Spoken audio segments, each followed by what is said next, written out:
The government came with a lot of positive intentions, but these intentions were not properly thought out.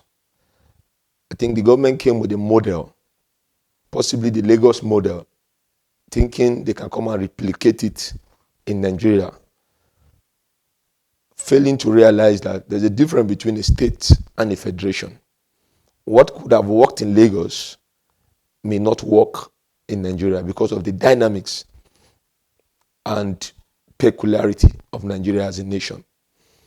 On May 29, 2023, during the presidential inauguration, that very speech that the president made and said subsidy is gone was the genesis of the general challenge we are facing as of today.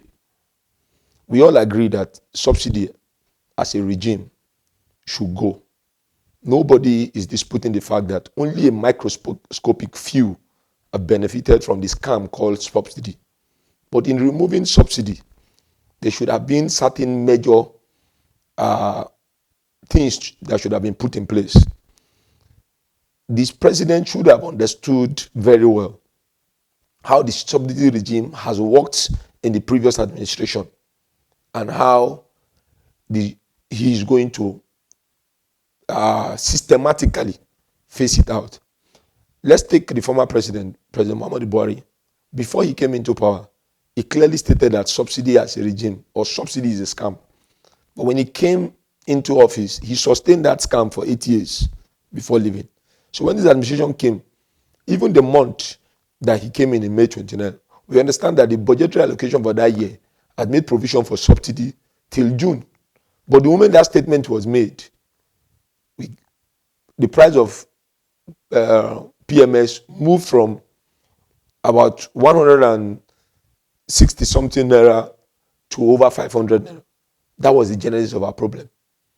That affected the prices of goods and services in the market. Unfortunately, we run a monoculture economy.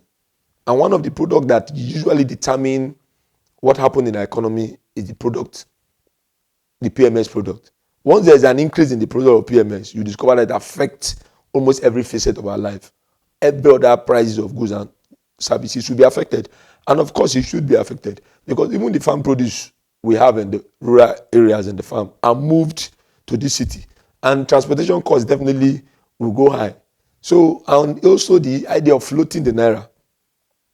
There was nothing wrong in having a unified exchange rate, unlike under the Emefiele regime, where you have a multiple exchange rate. And this exchange rate were not properly harnessed. But you don't float the naira when you have a weak economy, an economy that is not productive.